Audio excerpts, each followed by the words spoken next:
Cubaan suara 1 berkata perkara bermutu. Cubaan suara 2 berkata biar berbahasa. Cubaan suara 3 berkata ilmu yang ada. Cubaan suara 4 berkata biar bertempat. Cubaan suara 5 berkata biar berpada. Forum remaja, wadah bicara semua, kami kompilasikan bersama. Bismillahirrahmanirrahim. Alhamdulillahirrabbilalamin. Wassalatu wassalamu ala asrafil anbiya'i wal mursalin wa ala alihi wa sahbihi ajma'in. Yang dihormati, barisan hakim yang pastinya menjadi teraju kebenaran, ahli-ahli panel yang pastinya akan sentiasa gigih melontarkan idea. Sidang hadirin yang dihormati, Assalamualaikum warahmatullahi wabarakatuh. Salam sejahtera, salam forum, salam Malaysia Baharu. Alhamdulillah, bersyukur kita kehadrat Allah Subhanahu Wa Taala kerana dengan limpah kurnia dan izinnya dapat kita bersama-sama bersua dalam pertandingan forum pada pagi nirmala yang ceria ini. Saya, Nafisah binti Muhammad Zakaria, akan bersama-sama warga hadirin sekalian untuk mempengerusikan majlis forum kita pada hari ini. Baiklah, sebelum kita melangkah dengan lebih jauh lagi, eloklah kiranya kita berkenalan dengan ketiga-tiga ahli panel kita pada hari ini. Di sebelah kanan saya, Saudari Azia Safiah binti Abdul Aziz sebagai ahli panel pertama. Selamat datang saudari, apa khabar? Sihat-sihat sahaja, saudari. Di sebelah kiri saya, Saudari Syazwani Fasihah binti Zainal Abidin sebagai ahli panel kedua. Selamat datang saudari, apa khabar? Terima kasih. Khabar baik, saudari.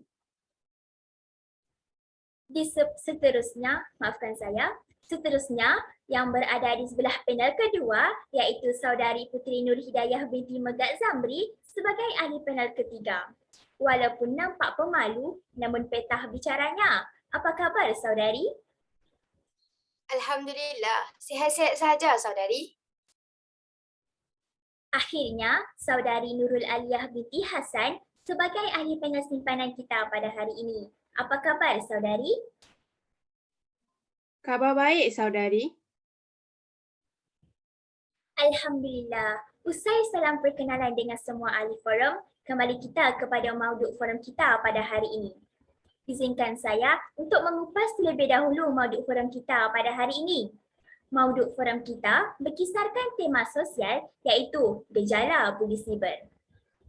Masalah sosial semakin meruncing di negara kita sejak akhir-akhir ini. Dalam surat khabar, sering dipaparkan golongan remaja yang terlibat dengan gejala buli siber. Masalah ini sering menjadi perdebatan hangat dalam kalangan pemimpin sehingga menimbulkan kebimbangan tentang generasi yang seterusnya.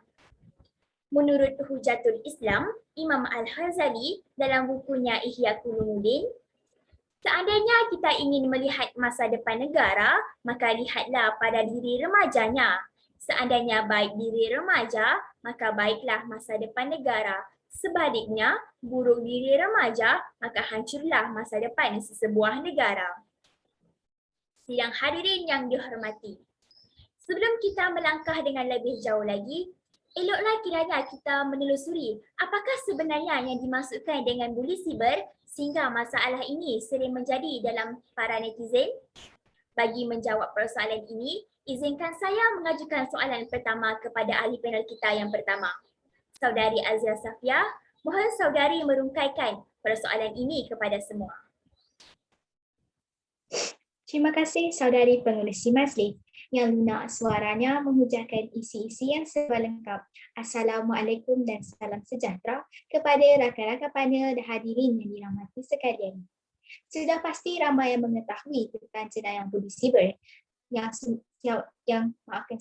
semakin berleluasa terutamanya pada zaman yang semakin berkembang moden. Namun, tahukah anda tentang makna sebenar jenayah ini? Tanpa membuang masa, marilah saya mengisi kekeliruan hadirin sekalian dengan menerangkan serba sedikit tentang takrif buli siber. amalan komunikasi melalui medium elektronik yang bertujuan untuk mengancam, mengganggu, memalukan atau mengugut seseorang dengan melemparkan kata-kata negatif, penyebaran maklumat yang tidak diketahui kesahihannya serta tidak dilupakan juga perkongsian gambar yang boleh menjatuhkan imej si mangsa. Sememangnya pernyataan saya tadi jelas menerangkan tentang makna jenayah polisi dengan lebih terperinci. Jenayah ini sering diambil mudah oleh masyarakat di luar sana yang menyebabkan jenayah ini dianggap biasa. Namun hakikatnya dapat meragut nyawa mangsa-mangsa buli siber. Sudah terang lagi berseluruh bahawa jenayah ini sepatutnya dipandang serius dan patut dicegah. Setajam-tajam pedang tak mampu mematikan manusia, akan tetapi benda lunak tak bertulang, namun lebih tajam dari pedang mampu membunuh sejuta manusia dengan satu kalimah sahaja. Sekian berbalik kepada saudari pengurusi. Demikian tadi penjelasan daripada saudari Aziah mengenai definisi buli siber. Pada pandangan saya, penjelasan tersebut sungguh terperinci dan menarik. Seterusnya, saya ingin meninjau pandangan ahli panel kedua berkaitan dengan faktor-faktor gejala buli siber. Dipersilakan saudari. Terima kasih pengurusi majlis atas pandangan saudari sebentar tadi. Seperti yang kita tahu, setiap manusia dunia ini asalnya bersikap yang baik. Tetapi setiap manusia melalui fasa yang baru, iaitu ingin mempunyai kawan. Namun begitu, tidak semua pandai memiliki kawan tepat untuk membimbing mereka. Pengaruh kuat dimiliki oleh raka sebaya mampu mengubah tingkah laku seseorang kerana mereka sering berada di samping individu tersebut. Misalnya mereka berani untuk untuk mengkritik orang asing di media sosial sehingga menyebarkan fitnah. Apabila perkara ini semakin berterusan, mereka merasakan bahawa perbuatan ini amat menyeronokkan. Selain itu, sikap simpati yang rendah dalam diri seseorang juga merupakan faktor wujudnya pembuli siber ini. Mereka tak sedar akan kesan sampingan yang akan tanggung oleh mangsa. Selain itu, pengguna internet terpahat pada masa kini memberikan peluang kepada pembuli siber untuk menyalahgunakannya. Pembuli siber lebih berani untuk menyebarkan fitnah terhadap seseorang tidak senangi oleh mereka. Perkara ini terjadi disebabkan penyakit ain, iaitu penyakit yang merupakan gangguan disebabkan oleh pandangan mata yang disertai dengan perasaan dengki. Bukan sahaja pembuli siber dipandang serong oleh masyarakat, malah masa terlibat juga turut terkena terpias. Mak kata pepatah, seekor kerbau membawa lumpur, semuanya habis terpalit. Bagi membuktikan perkara ini, fitnah tersebar luas melalui aplikasi yang sering digunakan oleh masyarakat seperti TikTok, Twitter dan Instagram. Contohnya, artikel yang pernah dikeluarkan oleh Berita Harian pada Jun tahun lalu, seorang pelajar perempuan tingkatan 4 di Sekolah Negeri Johor cuba bunuh diri apabila kenalan di akaun Facebooknya mahu menyebarkan gambar lucah beliau. Sekian, berbalik kepada saudari pengurusi. Terima kasih atas penjelasan yang panjang lebar tentang faktor-faktor gejala buli siber. Begitu hebat kata-kata yang diutarakan oleh saudari sebentar tadi. Diharapkan maklumat ini dapat dijadikan panduan oleh golongan ibu bapa di luar sana dalam mendidik anak remaja supaya lebih beretika di media sosial. Seterusnya, apakah usaha serta tindakan yang perlu dilakukan untuk menangani gejala ini? Silakan saudari Puteri untuk merungkaikan persoalan ini. Terima kasih saudari pengurusi. Sebentar tadi rakan penyampai saya pada hari ini telah menerangkan definisi dan faktor berlakunya buli siber. Saya pula akan memberikan tindakan dan usaha yang boleh dilakukan bagi memastikan perkara ini dapat dibendung. Penguatkuasaan undang-undang oleh pihak kerajaan dalam membantu membendung masalah ini. Antara tindakan undang-undang yang boleh diambil ke atas pesalah siber atas kesalahan yang dilakukan adalah mangsa boleh didakwa di bawah Seksyen 233 dalam kurungan 1 dalam kurungan A Akta Komunikasi dan Multimedia 1998 atas kesalahan mengaibkan kehormatan seseorang, melemparkan kata-kata kesat dan memberikan reaksi serta komen yang tidak sepatutnya kepada individu lain. Antara tindakan yang boleh diambil oleh mangsa adalah memberitahu pembuli untuk menghentikan gangguan secara jelas dan tepat. Simpan semua bukti yang didapat dan mengambil tangkapan skrin setiap email, SMS, mesej WhatsApp dan perbualan di rangkaian sosial serta catat tarikh dan masa kejadian. Bukti ini boleh disalin dan ditampal ke dalam dokumen teks dan disimpan ke dalam cakra keras komputer. Bukti ini juga perlu ditunjukkan kepada pihak berkuasa yang berkenaan kerana hal ini membuktikan bahawa anda adalah mangsa buli siber. Jika didapati bersalah, individu yang melakukan kesalahan tersebut boleh dikenakan denda tidak melebihi RM50,000 atau dipenjarakan selama tempoh tidak melebihi 1 tahun atau kedua-duanya sekali bagi mengelakkan perkara ini berulang kembali. Dengan mengenakan denda yang tinggi, pihak kerajaan telah berjaya mengurangkan kes buli siber. Sekian berbalik kepada saudari pengerusi. Sungguh intelektual sekali pemikiran saudari kita ini. Memang tidak dapat disangkalkan lagi bahawa semua pihak harus bekerjasama dalam menangani gejala ini. Bak kata pepatah, bersatu kita teguh, bercerai kita roboh. Tetapi saya ingin bertanya secara ringkas kepada ahli panel kita yang pertama. Apakah faktor-faktor lain yang berlaku daripada gejala ini sehingga menjadi tumpuan oleh semua masyarakat? Silakan saudari. Terima kasih saudari pengerusi majlis. Di sini saya ingin mengemukakan pendapat saya tentang faktor-faktor berlakunya jenayah keji ini. Hadirin-hadirin yang dirahmati sekalian, izinkan saya sekali lagi meminjam masa mata sepertiga kalian bagi memberi peluang kepada saya untuk menyatakan beberapa punca mengapa jenayah ini semakin tak dapat dibendung. Tidak ada sesuatu perkara di muka bumi ini berlaku tanpa sebab-musabab yang jelas. Maka sudah pastilah si pembuli mempunyai sebab-sebab yang nyata dan realistik mengapa mereka berbuat sedemikian. Ibu bapa jelas memainkan peranan dalam mencegah perkara ini kerana kebanyakan pembuli adalah dalam kalangan remaja yang masih di bangku sekolah. Hal ini dikatakan demikian kerana mereka lebih terdedah dengan dunia media sosial dan gadget. Anak-anak mungkin terlalu dimanjakan oleh ibu bapa, membuatkan mereka tidak mempunyai sekelumit perasaan bersalah apabila membuat satu kesalahan. Perkara ini juga boleh terjadi apabila sikap ibu bapa yang mendera melalui percakapan yang menjejaskan mental serta cara pemikiran mereka dan membuatkan mereka mempunyai sifat ingin membalas dendam terhadap peristiwa yang dialami sebelum ini. Tidak dapat dinafikan juga, kegagalan ibu bapa dalam memantau penggunaan internet anak-anak juga menyumbang kepada perkara ini berlaku. Hal ini menyebabkan mereka mengalami ketagihan internet yang melampau disebabkan oleh penggunaan teknologi yang tidak terkawal. Namun, di sini bukanlah ibu bapa yang menjadi punca sebenar masalah ini berlaku. Pengaruh media sosial dan televisyen juga merupakan antara penyumbang kepada masalah ini.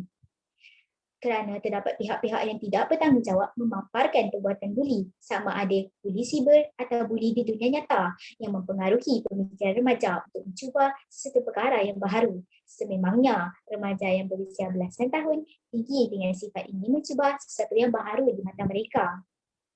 Tidak dapat dinafikan juga, latar belakang agama juga mempengaruhi pemikiran remaja. Jelas sekali agama menuntut setiap umatnya untuk meninggalkan perkara yang tidak berfaedah dan memudaratkan orang lain. Kurangnya didikan agama menyebabkan remaja gagal membezakan baik dan juga buruk. Untuk menambah lagi pengetahuan hadirin sekalian, pembuli mungkin adalah dalam kalangan pembuli merupakan adalah dalam kalangan mangsa buli yang pernah dibuli.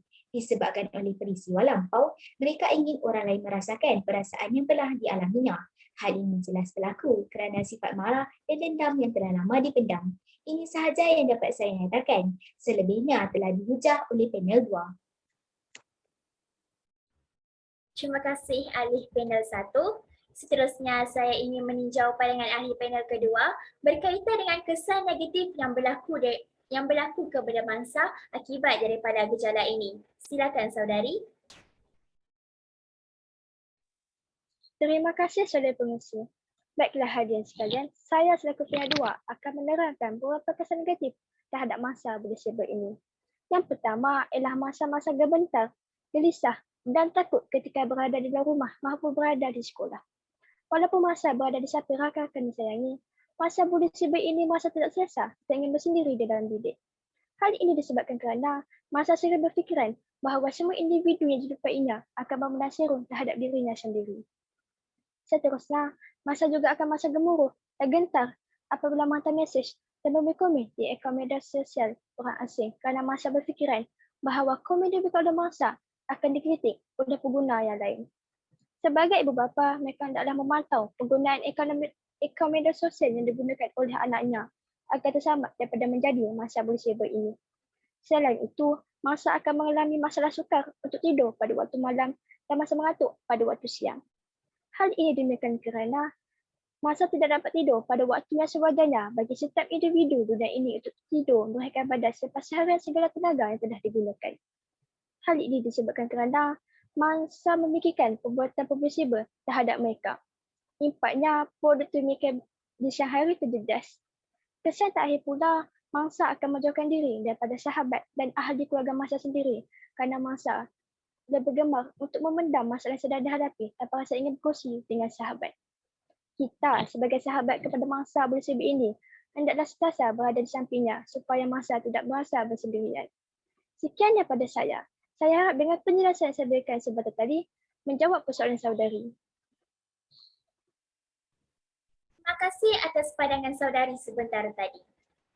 Baiklah, menyentuh tentang peranan pihak lain, bolehkah ahli panel ketiga menerangkan apakah usaha serta tindakan yang dilakukan oleh pihak kerajaan seperti Suruhanjaya Komunikasi dan Multimedia Malaysia dalam menangani gejala ini? Dipersilakan saudari. Terima kasih kepada saudari pengerusi. Menjawab persoalan saudari sebentar tadi, Suruhanjaya Komunikasi dan Multimedia Malaysia serta Polis Diraja Malaysia adalah dua agensi yang dipertanggungjawabkan sebagai pelaksanaan undang-undang siber termasuk bagi isu ini. Suruhanjaya Komunikasi dan Multimedia Malaysia mencadangkan pesalah siber dikenakan hukuman penjara mandatori sekurang-kurangnya 3 tahun dan sebat bagi menangani kes ini. Sekiranya yang mengalami buli siber adalah di kalangan remaja, anda boleh bercakap dengan orang dewasa yang dipercayai dan memberitahu mereka apa yang sedang berlaku. Kanak-kanak dan remaja perlu meminta pertolongan daripada orang dewasa. Mereka boleh menjadi ibu bapa, guru, pengetua sekolah, kaunselor dan lain-lain. Orang-orang ini akan membantu anda menangani keadaan sebelum menjadi lebih teruk. Jangan fikir masalah akan hilang sekiranya anda mengabaikannya. Tindakan yang tepat harus dilakukan. Tiada penyakit yang tiada penawarnya. Minta pertolongan pihak polis sekiranya kes buli menjadi lebih serius. Beberapa kes buli siber dianggap sebagai jenayah yang perlu diselesaikan oleh pihak berwajib. Di bawah Seksyen 499 Kanun Keseksaan ada menyatakan jika mana-mana individu ada memuatnai atau menerbitkan sebarang video atau bahan yang berunsurkan negatif seperti penghinaan kepada individu lain merupakan kesalahan jenayah siber. Jika didapati bersalah, tertuduh boleh dikenakan hukuman penjara maksimum 2 tahun atau denda atau kedua-duanya. Ingatlah saudara dan saudari, pesalah siber tidak akan terlepas daripada hukuman. Sekian berbalik kepada saudari pengerusi. Terima kasih kepada sahabat-sahabat ahli panel atas yang sungguh bersemangat dan beriltizam. Demikian tadi penjelasan daripada ahli forum mengenai gejala buli siber. Tuntasnya, bulat air kerana pembentung, bulat kata kerana muafakat. Kata sepakat yang dicapai dengan usaha tanpa kenal erti jemu. Kerana kalau tidak dipecahkan ruyung, manakan dapat sagunya. Terima kasih kepada semua ahli yang sudah hadir untuk membicarakan isu ini. Diharapkan forum ini dapat menjadi wadah melahirkan remaja yang cakna terhadap isu-isu sosial. Harapan saya, forum ini juga mampu memberikan informasi yang bermanfaat kepada semua.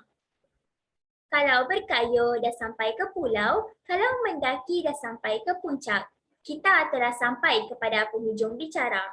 Saya, mewakili semua ahli panel, mengucapkan setinggi-tinggi terima kasih kepada semua hadirin dan hadirat yang sudi hadir menyaksikan pertandingan forum ini. Nampaknya masa mencemburui kita, saya mohon mengakhiri bicara serta mohon mengundur diri. Sekian, wabillahi taufiq wa hidayah. Wassalamualaikum warahmatullahi wabarakatuh.